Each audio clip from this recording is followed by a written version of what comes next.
Well, hello, everybody, and welcome to this special edition of the Astrology Hub podcast. I'm here with naturopath and astrologer Kira Sutherland, and we're going to be talking about a very important topic today: how to support your health with astrology, especially in stressful times like these. And potentially, as we move into 2021, looking at some of the transits of next year and specific things that you can do to really support your health through these times. Kira, it is like a full circle moment to have you It here is. on the show. It I is. interviewed Kira, I think, on our first event ever. It was Yep. how astrology can help you with your health, wealth, and love. This was a Yep. summit we did about 5 years ago, and Kira was one of the interviews that I remember. That was really early on. I talked to, I think, like 30 astrologers that in that event alone. Yep. Yep. And you stood out, and it's so awesome to Oh, have you back. it's awesome to be back. It's great to be back. So, Kira, since at the time, I think we had like maybe a couple hundred, maybe 1,000 people in our audience. We've I grown know. quite a bit since then. Yeah, just a And little so bit. there's just a little bit, yeah. So there's a lot of people in the audience who have never met you. And so I would love to take this opportunity to get to know you, your story, how you came to practice astrology, and especially medical astrology with your Sure. naturopath background. Sure. So I'm a bit of a confusing person. I'm Californian born, so born and raised in the Bay Area, and then I moved to Europe and then moved to Australia. So I now currently live in Australia for the last 28 years or something crazy like that, and always into health. But I didn't formally study naturopathy until I moved to Australia in the, oh God, that's the early 90s. Um, and I grew up in San Francisco. I'm born in the late 60s. The 70s in San Francisco was, a thing to watch as a kid. And one of my mother's best friends was an astrologer, among other things. So kind of always had that conversation happening as a kid with this friend of my mom's. But I formally studied astrology when I was about 21, about the same time I started studying naturopathy. So I studied them hand in hand. And as I was studying naturopathy, everybody was finishing and they were off studying traditional Chinese medicine. They were off studying Ayurvedic medicine because these older medicines have these great systems of using the elements or body typing. And I was like, where's our system in the West? We are as old. We have as much, traditional medicine if you go back in history to the Greeks and even before that. And I was like, where's our system?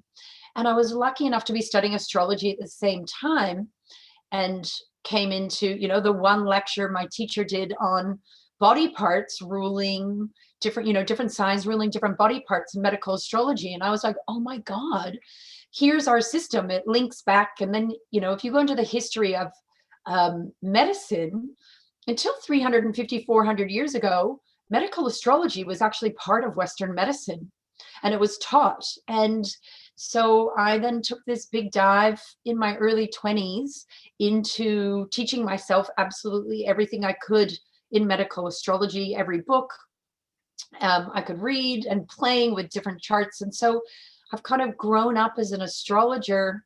I've grown up as a naturopath, always doing astrology with it. And so it just, for me, they combine always, and it's using the elements and it's using nature. And there's so much that can be related between the two fields. It was just a perfect match for me.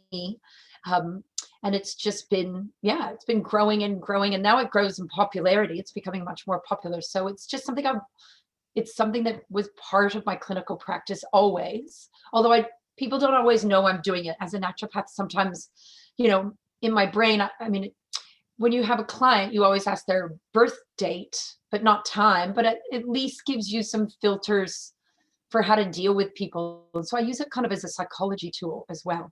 That was a very long-winded story, but there you go. That's how I got to it. No, it's great. It's great. Yeah. And how do you, do people come to you as an astrologer or do they come to you as a naturopath? So I do both. So I almost run like a dual career. You'd think I'm a Gemini, but I'm not. I see people just naturopathically. I actually specialize in sports nutrition and athletes. And so people come see me having no concept that I do astrology, and I just stay alternative medicine, sports nutrition. And then other people come to me specifically for medical astrology, and those appointments are in, I weave between naturopathy and astrology. So we do, we look at their chart, but I definitely give information and, suggestions into better taking care of what's going on. So I do both. I actually have two totally separate websites and different booking systems, everything. It's kind of funny. Wow. And are you finding that people are more open and interested in it? I mean, I was at the Oh, dentist the other day and I started yeah, talking to him. He asked me what I did and I told him about Astrology Hub. And then I yeah. started talking about how different signs rule different parts of the body. And he was Yeah. fascinated, Oh, really? Yeah. Yes, very fascinated. Yeah. He actually started listening to the podcast. I was like, that's Oh, awesome. awesome. That's Yes. awesome. Yeah. No, I mean, I'd say the last 5 or 6 years, it's been really growing. But the last year, I think since COVID, since 2020, people are really, it's booming. I'm booked out for months. I can't see anybody, can't see anybody else. There's so much else happening. I'm actually also about halfway done writing a book. So it's also about finding the time to do that and not see clients. So yeah, it's Wow. gone crazy. People will, and we need to take care of ourselves right now, right? That's our biggest defense is health at the moment, and we need to focus on it more. Mm.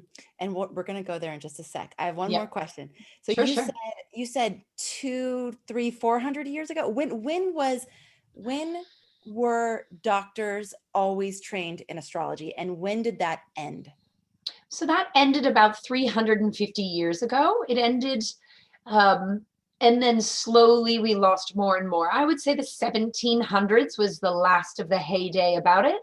And, we used to, all medicine used to use things called the temperaments: sanguine, choleric, melancholic, phlegmatic. These were terms we used about energetics within people. And those are all based on the elements. And if you go back in history, we've always had kind of elemental theory working with the physical body. So it was, yeah, till about early 1700s is when we really started losing it. And it was at the same time, I think, if you go to the history of when astrology and astronomy really got pulled apart, and church and state, and a lot of things got separated.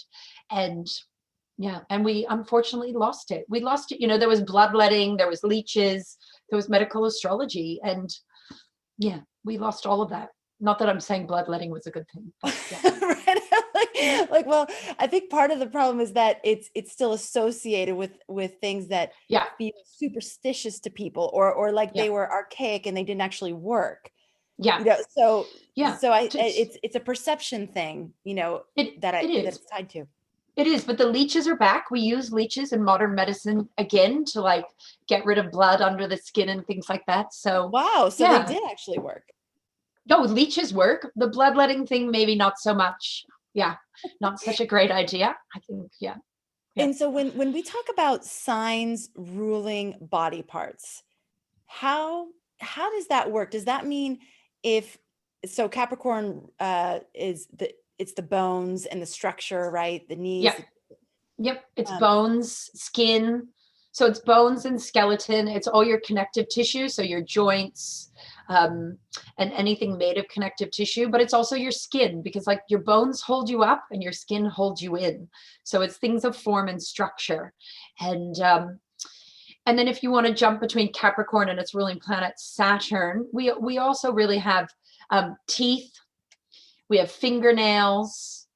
Fingernails are there for protection more than anything. Teeth, um, and things like that. So it kind of melds between signs and planets. And a lot of people don't like that style of astrology. A lot of people kind of say, "Oh, sign isn't a planet, isn't a house."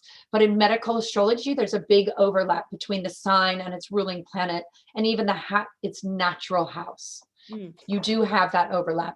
And does that mean whatever sign or planet, does it mean that your body is more susceptible to weakness there, or that it's stronger there? Well, it can actually be both. So it's a little bit confusing, but yes, you can be liable to accidents, illness, and things in your ruling body part. So whether it's your sun, your moon sign, especially your ascendant actually rules your physical body. It's in charge of, it's that doorway to the chart, but it's the doorway into your actual physical being. And so I find people have more ailments associated with their ascendant or rising sun than they actually do their sun. But you can have ailments, or that body part area is where you have problems. Like I'm an Aries sun, and I have 7 sets of stitches in my body, and 6 of them are in my head. And that's my ruling body part, is the head. So it's where I injure more easily. So we have a ruling body part. Yeah. And that is indicated by our rising or is it by the balance of our chart? Yeah, it's the whole chart. So, and some people aren't gonna, so your sun, moon, and ascendant are probably the biggest players in medical astrology. But then we also look at the 6th house is it's traditionally the house of illness, but I like to think of it as the house of health and illness, because the 6th house is also about what you do on a daily basis and how you ritualize, it's your hard work house. And health is definitely hard work. And I love that they go together there. I wish health was easier than that. But so there's parts of the chart we have to look at. So yeah, you have the ruling body parts for your sun sign. We'll always look at that, but you also have to look at the ascendant and the moon. Yeah. Okay. Yeah. All right. So Kira, let's talk about how we can use astrology to support our health right now in these very tense Crazy and stressful and transformative times.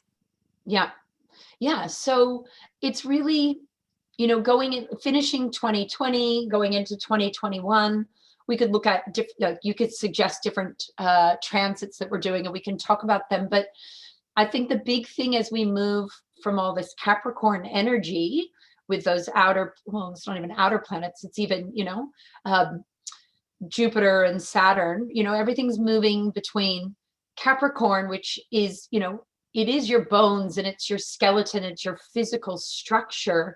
But you got to remember, the skin is also a barrier and it protects you. And as much, do we want to go into talking about viruses? I don't know, but your barrier, your protection is very Capricorn in some ways. And it's been interesting that we've had such a big focus of Capricorn energy over this year. How do you protect yourself? How do you have those barriers? But then we're moving so much more into Aquarius, which is a very different energy. And Aquarius in medical astrology, if we're talking body parts, it becomes the calves and the ankles, but I don't think that has much to do with viruses. But Aquarius is also about your circulation. So your veins, especially the veins of the body, are returning circulation. It's opposite Leo, which is the heart. So opposite signs often have connections medically. So Leo is the heart, Aquarius is circulation. It's one big closed system. But so I would say there's going to be a bigger emphasis on our circulation and how to support our circulation. We're starting to have, with the virus, there's starting to be some cardiovascular repercussions for people, some circulation and heart issues. And I don't really want to predict that per se, but I think it's a great time to really make sure your heart and circulation are in good, strong order. And we need to realize, if we're talking about ailments, in today's climate, we often, when we get sick, we often still keep pushing ourselves and we stay stressed and we still try to do things and we don't rest, or people still try to exercise. And if and when you catch a head cold or a big bad virus, so I'm talking about all viruses and bacteria, it's when you're supposed to rest and you're supposed to relax and nourish yourself, and not pushing it is a great way to take care of the body. And I think that's one of the lessons of Saturn. I'm kind of jumping topics, sorry, but with Saturn coming through, or with this very Capricorn energy, is being still and nourishing ourselves rather than pushing it, because if you push it when you have a virus in the system, it's more likely to attack other organs. It's more likely to deplete other areas of the chart. And with all the planets moving from Capricorn to Aquarius, we still have the traditional ruler of Aquarius happening is Saturn, or we could move to Uranus as its other ruler, and we could talk about that. But Aquarius is the nervous system. And so my big thing too is that besides circulation, it's your nerves. It's a higher octave of the nervous system and how messages go around the body. And I think if you were going to do anything in the coming year, is you need to watch your stress levels in your nervous system. So really supporting not being exhausted, making sure you get enough sleep, watching what we call the difference between your parasympathetic and your sympathetic nervous system. So your fight, flight versus digest, relax, and really fortifying your nerves, I think is going to be one of your best fortifications in the coming year. Oh my God, that was like a monologue. Sorry. It was so good. No, thank you. Yeah, sorry. I just got off with Rick Levine for the Cosmic Connection, and he goes for like 45 minutes. Okay, good. I'm all right then. Yeah, no, you're good. So okay, another Aries. You've got Aries day today. Yeah, Aries day. I love it. So what would you say? So we're moving into more of an Aquarian energy in 2021. Yeah. And so what you're saying is that this is ruling our circulation because it's opposite Leo. It's also ruling the heart, or it's associated with the heart. It's connected to that. And our nervous system. Yeah. What would you say are the most important things we can do for those parts of our body besides sleep? And sometimes I remember being in New York City and people saying, don't be so stressed. And I'd be like, but I think I lived in a state of fight or flight, and I didn't actually know how to regulate or downshift it at all. So how do people do that? The people that find themselves kind of locked in that state, how do they downshift and start to regulate that? Great question. And we're in a stressful time. We're in a stressful world at the moment. So I get that, but it's about learning how to find that off switch for you. So, ways to de-stress. These are going to sound, they sound really simple, but they're things like, everybody knows you should meditate, but everybody's too busy. So I'm just going to throw out meditation. But if you're too active of a person for that, just sitting still and doing deep breathing. There's different types of breathing that are really good for relaxing. Breath work triggers the nervous system. And so by doing something like Buteyko style breathing or alternate nostril breathing, or even Wim Hof breathing, all these different, you can look them up on the internet. By doing deep, relaxed breathing, what you're doing is you're doing a beautiful equalization of carbon dioxide to oxygen in the body. And that calms down the whole nervous system. And it also supports what's known as your vagus nerve. And the vagus nerve is being talked a lot about lately. And the vagus nerve is this nerve that connects your brain to your digestive system. And by toning the vagus nerve, by supporting it through deep breathing and a few other things I can talk about, like singing is really good for the vagus nerve. It calms the whole system down. So it's simple things like not eating on the run, being present when you're eating teaches your nervous system that it's time to eat. Having a wind down at night without electronics will pull down the nervous system. Sleep pulls down the nervous system. Walking around barefoot in nature, especially, in North America, if you guys are going into winter, use it now. Get outside, get your feet in the dirt, in the grass, whatever, and just pull that nervous system down. So breath work, singing, breathing, relaxing, sleeping, remembering it's okay to have downtime. I think it's about scheduling the downtime so that we remember to relax. I think that's probably our biggest problem, and not feeling guilty for it. Yeah, I think that's a big one. This feeling that if we're not doing something, we're not being productive, and therefore we don't have value. And reframing that and realizing that when we're actually resting, that can be the most quote unquote productive time.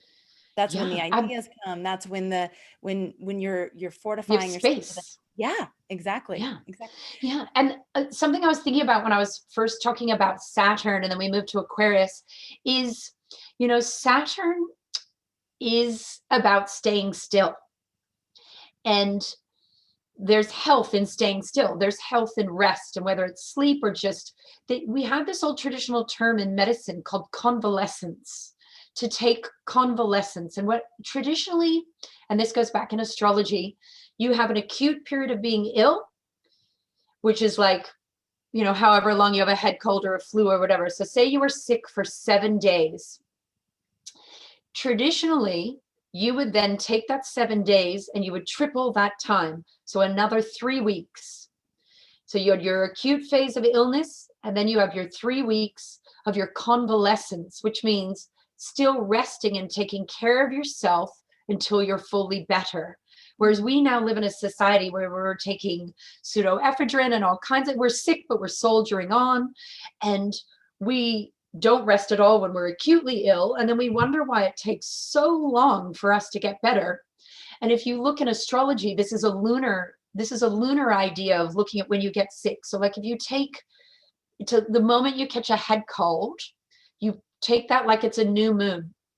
And then you watch how far around, like, is it 7 days till you're totally better? So that's that, that 1/4 of a lunar cycle. So then you take the rest of that lunar cycle to kind of relax and keep nourishing yourself. And, in olden days, people used to get sent to the seashore to a convalescent home. And a convalescent home wasn't an old person's home.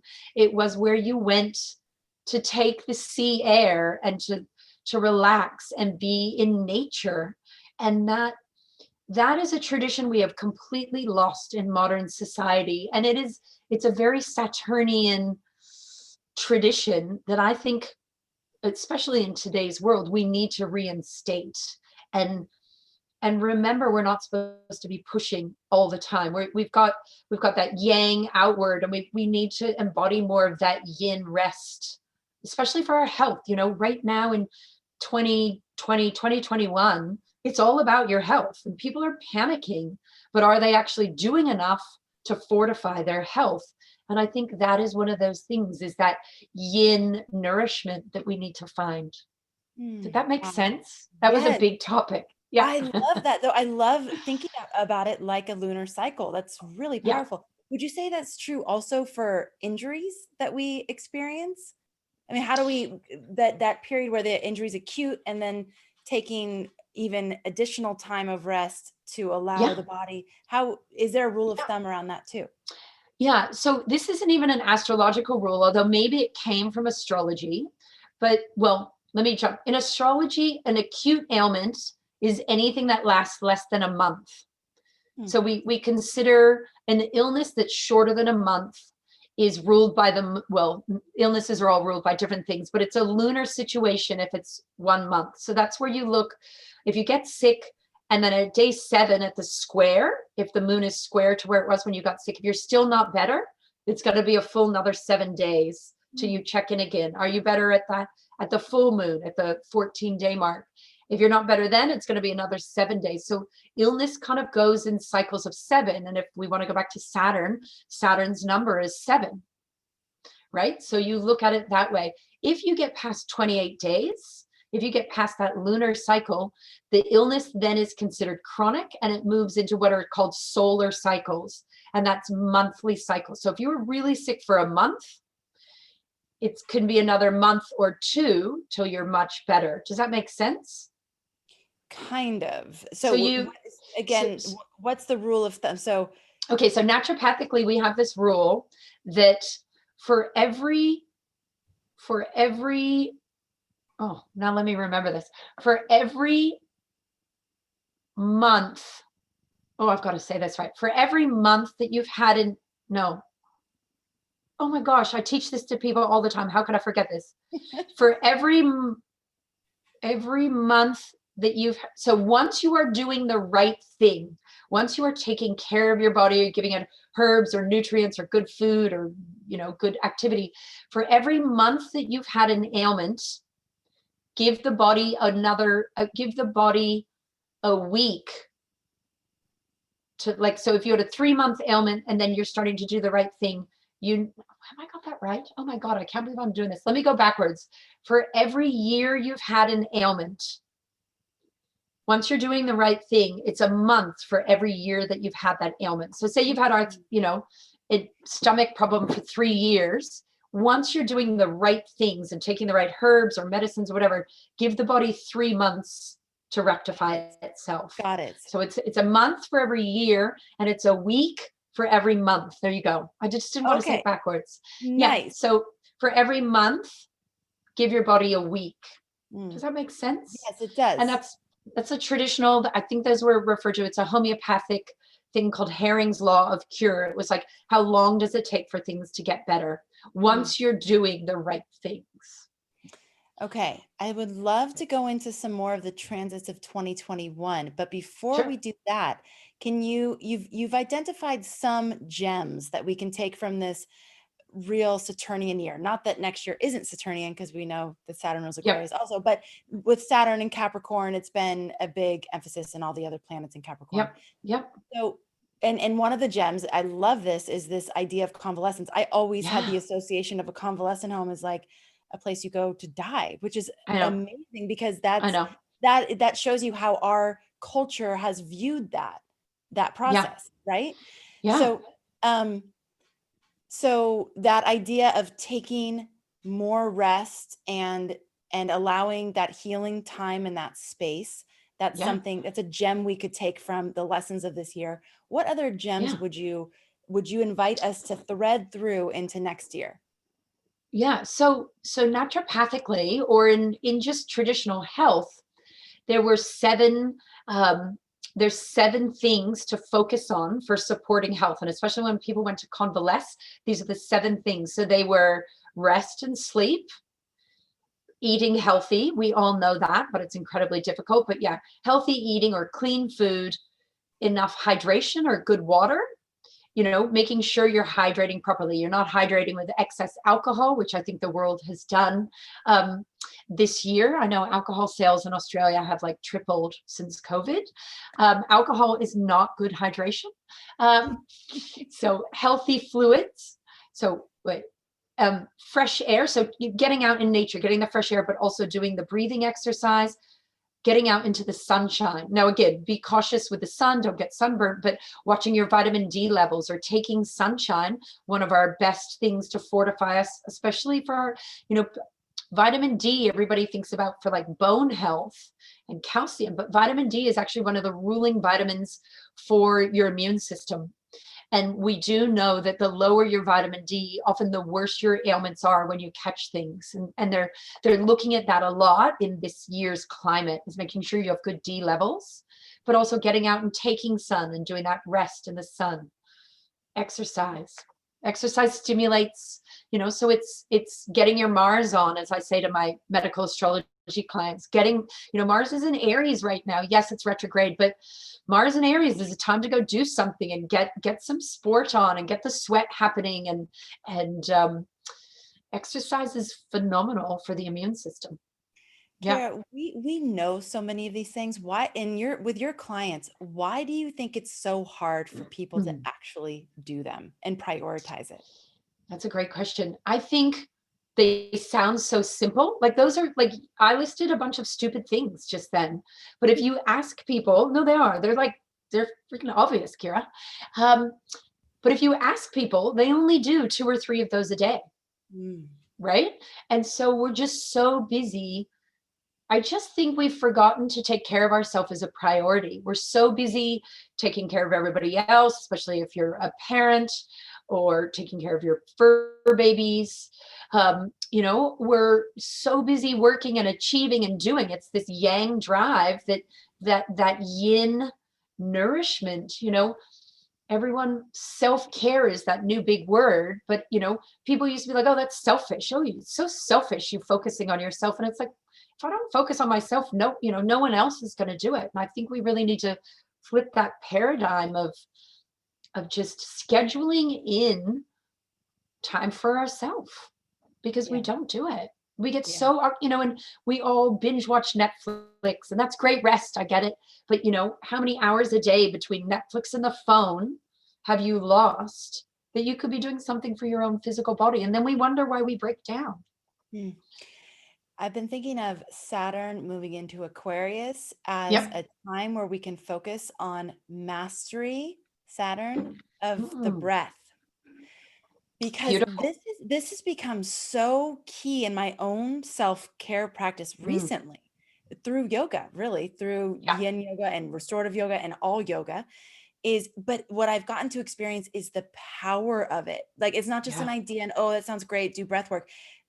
There's an actual feeling that happens when you shift into I always get them mixed up, the parasympathetic or the when you Parasympathetic. yeah, the parasympathetic. Yep. And you feel different and your Oh, yeah. thoughts are different and your energy's different and it's like the whole world looks different when you're in that place. Oh, So yeah. I feel like that's a big invitation for us next year as we're It making this is. big shift.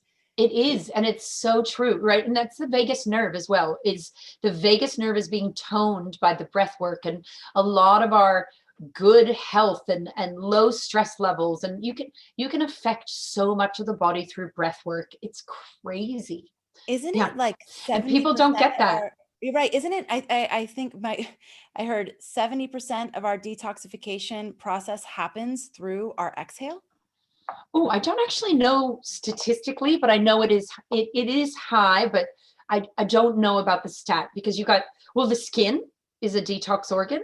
You got Right. the skin, the bladder, kidneys, the bowels, the breath, the lungs, but there is an enormous amount that can come out through the lungs. Yeah, Mm. absolutely. Okay, Yeah. Kira, so let's look at 2021. We've talked Yep. about Saturn moving into Aquarius. What about Mars moving into Taurus? Because we've had Mars in Aries for a long time. For like What do you, forever. yeah, so health-wise, what would you say we can focus on when Mars is moving into Taurus? So it's interesting. So Mars is like our inflammatory planet. So it's acute ailments, it's heat, it's redness, it's swelling. It can be viruses as well, Mars. But Mars is also part of our immune system, and it's about sport and our adrenal glands and action. So there's the good and the bad to a Mars. And it brings focus and energy to an area. And then we take Mars into Taurus, and Taurus rules the throat, the thyroid, the larynx, kind of everything from here to here, if you can see my face. So we do want to watch our throat and our tonsils, but it's also bringing area to this energy of our voice and our how we doing things. I've got like 10 different ideas in my brain here, but watching our thyroid health, watching our metabolism. Mars into Taurus is about metabolism as well, because your thyroid, which is in charge of metabolism, sits in the neck. And so hopefully calming the energy down a bit from Aries as we move into an earth sign, a fixed earth. And the way I like to see Mars, I'm going in too many directions, I'm going to pull it in. Taurus is very much about the physical body as well. You have Aries, which starts the chart, but then we move into Taurus, which is a very physical sign. It's grounded.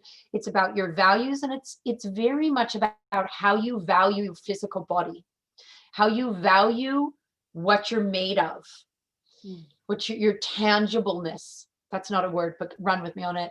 And I'm good at making up words. Tangibleness. Is that a word? I don't think so. So we're bringing Mars here, and it's going to bring energy and fire to how we deal with our physical body and how we cope over that next year. And then it's coming across and it's hitting Uranus as well. And Uranus is that unexpected and that chaos. But Mars onto Uranus in Taurus is an incredible year for making massive health changes. Mm. Uranus allows you to go, I've been a 30-year smoker and I'm just going to stop. It allows you to have a revolution of your sometimes of your choosing, sometimes not. But think about it. Uranus in Taurus is a revolution of the tangible and the physical. And then you bring this Mars energy that drives it. And so for me, this is a great trigger for people to do, like, what do I really want to do with my body? How do I want to expend my energy? How do I want to value my physical tangible and take care of it? And I think people can do stuff that they've never been able to do in this next year. Does that make sense? Yes, and it's very reassuring and hopeful. I mean, because I know Yeah. there's those things that people just deal with, and they try to, whether it's weight loss or, like you said, quitting drinking or smoking, or and I know that there's that feeling like, oh God, I keep trying and I keep failing and I keep trying and I keep failing. And what you're saying is that next year, what's the timing of this? When does Um, Mars go so, first? so Mars goes into Is it Aquarius. January? It's, oh, I'd have to look it up. It's soon. Sorry, I don't It's mean to put you on the we spot. no, no, it's all right. I don't have all the transits down. Mars is at 27 Aries on January 1st. So it's got to be within January because it's moving forward by then. So I would say sometime in January. I don't know the Mhm. exact date. And then we've got Uranus is going to be at 6 Taurus on January 1st. So it's not going to take long for Mars to come there. I'd have to open up my solar fire if you want me to have a look at the No, actual transit. that's okay. I mean, the But beginning of the year. Yeah. yeah, but as soon as Mars goes into Taurus, we can feel that, you can have a tangible physical revolution of how you take care of yourself. That's And that's, wonderful. Taurus is very much about your pleasures, and Taurus rules the five senses and especially food, and it loves it's fine. A good Taurus, and you'll know where the good red wine is and the good dark chocolate and luxury restaurants. And, it's all about, that Venusian kind of stuff. But with Mars coming along, it enables you to have that energy to kind of make some of those shifts. And it's asking us about what we value about our physical. That's what I would really get people to kind of, whether you're going to do a, inspiration board or journaling, or just thinking about, how do I want to value my physical next year? Mm. Because Mars is really helping us to start that off. And then Uranus is like, come on, let's do a 180 and just do the shift. How exciting. I mean, Yeah. and another question is, what does your health enable for you that you value? So if it enables mobility, or if it enables freedom, or if it enables Yeah. adventure, being Yeah. focused on those qualities that you want to bring in and allow your health to Yeah. be a vehicle for those things. Yeah. And Mars finishes the year next year in Sagittarius. Um, so, which is all about sport and mobility and travel. And hopefully we'll be traveling by then. But yeah, I like that Mars is starting in its home sign. It's starting the year there, and then it's finishing in another fire sign. So it's got a good impetus of energy next year. We don't have a Mars retrograde next year. And it's going through, a huge amount of the chart next year for it to go that far around in 1 year. And it's time to get that action on. And I also think, with the outer transits, it's they're very global and non-personal. But if you look at Mars in your chart next year, I think one fun thing for people to play with is, what part of your chart is Mars activating when? Because I say to my clients, you get your Mars on, go do something with the Mars so that it doesn't do something to you. If you are using a planet's energy in a positive way, hopefully the energy doesn't turn on you and cause problems. So check out where Mars at, what's it going to start at? 27 Aries. Where's 27 Aries in your chart? And how can you be using it? And then when Mars moves to the next house, what's that about for you? And just, even create a little schedule month to month of how you can focus the energy of what sign and house Mars is in each month for you, and do something like that. Do some of that flavor so that Mars doesn't cause accidents and illness within your body. Mm. Did that make sense? It does, Kira. It does. Yeah. A lot of sense. So aside from Mars next year, what other planets or transits or aspects do you have your eye on when it comes to how we're taking care of our body and where we may have more Oh, susceptibility? What else should we have our eye on? well, that's a good question. I wrote down a few things. Let's see here. Um, we have, what do we have? This is going to sound a little bit naturopathic, school teachery, but we have got Jupiter starting at 2 degrees Aquarius, right? And then by June, oh, so we got it in Aquarius for quite a while, most of the year, actually almost all of the year. So Jupiter starting in Aquarius, and then it actually is going to make it into Pisces, and then it's reverting back into Aquarius. And maybe this is more 2022 I should be talking about, but Jupiter in Pisces, we just need to watch overdoing it. I mean, it's a home sign, it's the traditional ruler of Pisces, but Jupiter is about, overdoing it and doing it large, and it rules the liver in medical astrology, and which is another detox organ. And with Jupiter being in Aquarius for so long, it also goes with that breath work, like we were talking about, using all your detox channels. I think next year is a great year to make sure those channels are open, whether it's breath or liver. But it's also, this brings in the nervous system with all this Aquarian energy. Aquarius is high wired and it's not grounded. And then with Jupiter coming in, it's kind of like this electrical explosion in some ways. I'm not saying like physical explosion, but your nervous system is up and it's wired and it's big. And this is exhausting for the rest of the body. And so I also think it's about being cautious to not overdo it with your nervous system, to, like practical things for your nervous system besides breath work are good oils, olive oil, coconut oil, eating avocado, linseed oil. Those nourish and coat your nervous system. Root vegetables, you're coming into winter over there, using potato or sweet potato or yam, and that groundedness, especially the yam family, is incredible for grounding the body and the nervous system from being too out there. You got your soups and your stews and your slow cookers, and who doesn't like eating a little potato?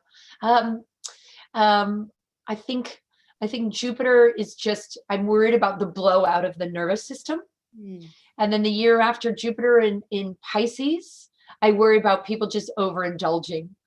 Pisces has no limits. It never feels full. It likes a bit of a party. Jupiter comes along, it loves a party. And I just think, okay, we need to watch overdoing it, whether it's fats or alcohol. Yeah. Okay.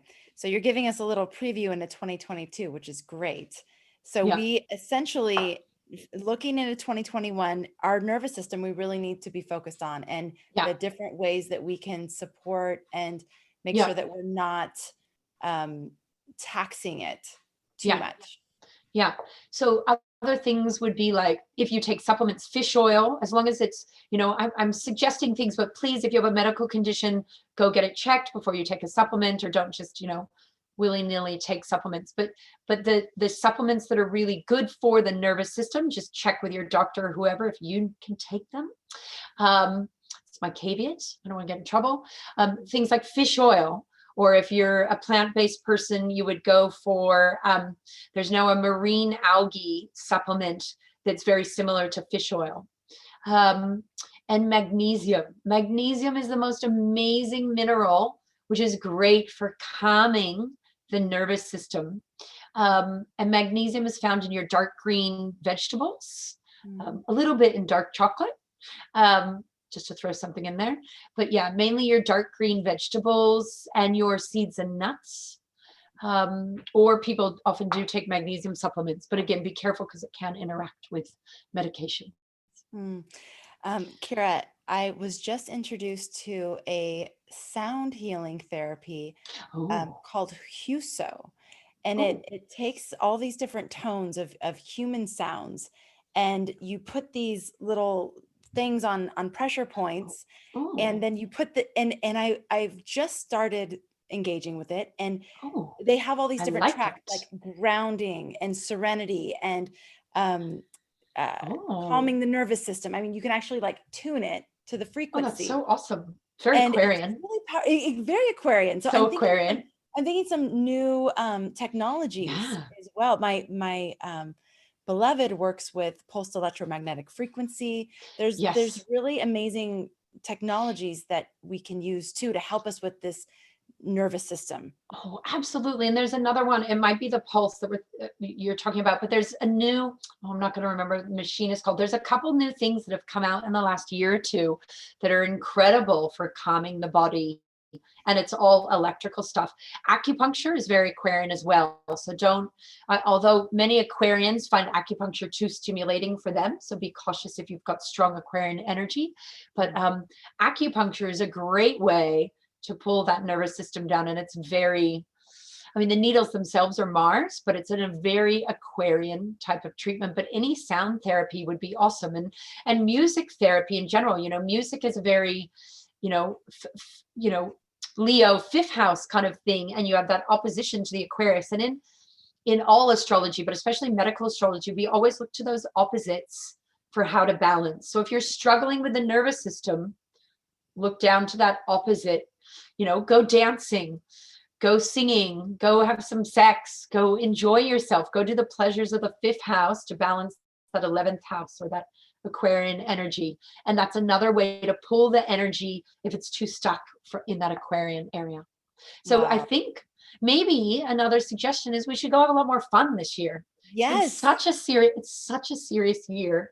Oh my God, 2020 is the year of just, oh, Yes. in some I ways, love that. I I think love we that need to engage that Leo. Maybe that's the antidote. In naturopathic medicine, we treat people in two ways. We treat by antipathy, which is opposites. So, you know, if you're sick, I give you something to kill off the sickness. It's the opposite. You've got a swelling and it's hot, I put on cold. That's called antipathy. And we also treat by sympathy, which is treating with a like thing. So if you have a fever, I give you a herbal mix that actually accentuates the fever to try to help the body burn something up. That's treating by sympathy. Mm. So we're talking about all these great Aquarian things to do, which is a sympathetic form of treatment for all this happening in Aquarius. But we should also look at that antipathy of Leo and pleasure and joy and some rock and roll and whatever it is that works for people.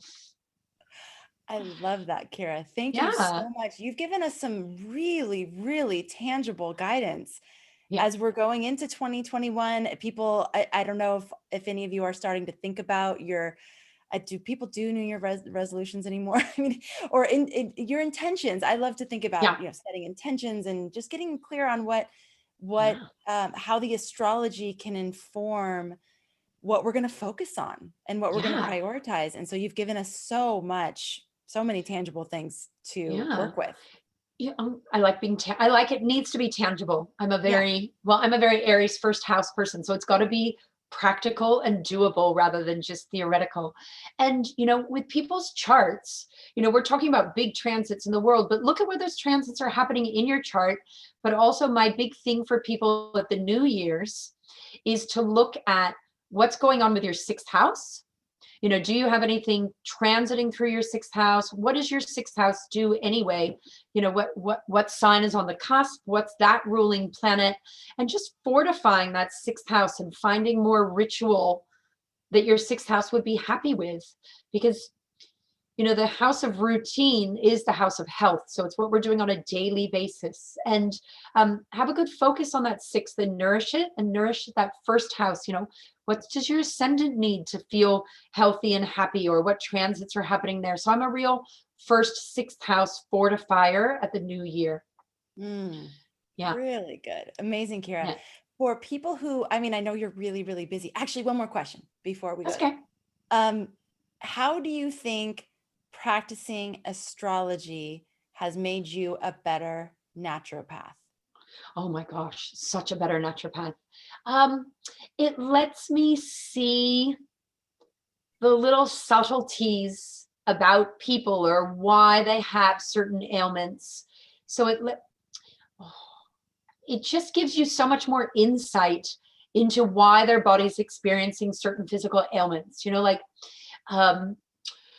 if I know I have a person that's got, like food allergy, like allergies in general. Somebody has a lot of allergies, whether it be pollen allergies or food allergies. Allergies can be a reaction of your nervous system. They can be a reaction of your digestive system. They can be a reaction of your immune system. And so if I know I have a really strong Pisces rules the immune system, with allergies, I know that their underlying cause or their underlying weak system is probably their immune system. So I'll go after that first. Whereas if I have a Gemini show up with allergies, I'm like, it's their nervous system and their lungs that need fortifying to go after these allergies. So it gives me secret, well, it's not secret, you can read about it, but it's, it's your secret key to the underlying stresses of someone's body. And I just think that's magic. Well, it's not magic, it's astrology, but it's, I get so excited thinking about it. It just gives me it's a complete advantage, Wow. complete advantage. And there's certain herbs that work better for certain signs, and there's certain foods, and there's, things to look up like that. So I just, constipation in a Scorpio is a totally different situation than constipation in an Aquarius. We're dealing with different systems affecting their bowels, and you go at it differently. So it's cheating, really. Wow. It's Yeah. incredible. Do you foresee that astrology will come back to the practice of Mm, working? I don't want to say, probably not to the medical field, but maybe in more of the natural health I yeah. arenas. I'm not going to hold my breath on regular medical field. Right. Although I have some friends that are doctors that are quite interested in it. But I think it's interesting. I teach at university in naturopathy and nutrition, the alternative kind of side of it. And we have been driving towards being evidence-based, right? To be justified and to be acknowledged. We've become these deeply evidence-based fields of science where we're actually starting to lose some of our traditional understanding and beliefs of naturopathy. And for me, I get that we need to be evidence-based, but there's so much empirical knowledge and tradition of thousands of years of what's worked, even if I can't prove it. The pendulum has really swung that way, but I think it's peaked. And I think people are starting to look back more at some of these traditions. So I think there's an increased interest in medical astrology. I definitely know with the people I teach, all of a sudden they're like, you do what? What do you mean? And I want to know about the energetics of food. And I hope with all this focus in Aquarius, it could bring that. It's the energetics of medicine that this really is. So hopefully all that Aquarius coming in, that would be awesome. Yeah, it would be. And I teach a lot of, whether it's online or face-to-face, I teach classes specifically for astrologers, but I teach a lot of naturopaths and nutritionists about medical astrology, just because it gives them another tool in their toolbox. Yes. And that's getting super popular. So Kira, for people who want to find you and learn more about the work that you do, where can they go? Yep. So my website is astrologyofhealth.com. And so is my Instagram, and so is my Facebook. It's all Astrology of Health. And you can message me from the website, find me on social media. I'm pretty active, not incredibly active. And I have, so my website's there. There's links to all the kind of podcasts that I've done. So this link I can put up there. So you can watch a few others. And I do have a lot of online classes that are on the website. If you're interested, there's online classes that you can do. There's nothing running live, but there's pre-recorded stuff. So awesome. But just reach out on social media, Instagram, that's where I am. All right. Kira. And hopefully a book by next year. Yes. We're rooting for you for sure. That'd be amazing. And Yeah. just thank you so much. This has been, again, like I said, so practical and useful and helpful. I think there's a lot of things that people are going to be able to really hold on to as we enter into the new year and really prioritize their health. And Yeah. again, using the astrology to help you like fine tune that Mm. and see where you can focus. So Oh my gosh. Thank you for having me. It's so fun. And it was so different. It was a great different slant for to talk about too. I have never done it a year ahead kind of let's look at the transits for health. But yeah, that's fun. good. Wow. I'm glad to Yeah. introduce something new Yeah. for you. Very Yeah. good. All Yeah. right. And so for those of you who are interested in learning more about 2021 and the different things you can be doing to prepare for the energy that is coming our way, Mm. you can join us for our panel event that's happening on December 10th and 11th. It's going to be Ooh. featuring 13 different astrologers Yeah. and them giving their take on 2021, the important transits, things to pay attention to, how you can work with it all. And that is free. And you can register now. It's astrologyhub.com/2021. We would love to have you join us for that. And Kira, this has been so great. Thank Oh, you. It's thank been you. so Thanks fun for to bring having you me. back to the Astrology Yeah. Hub community. And here's to all of our health in the Yes. new year and Yes. beyond. Thanks. All right. Thank you. And thanks for everybody for being here, for being a part of our community, and as always, for making astrology a part of your life. We'll catch you on the next episode.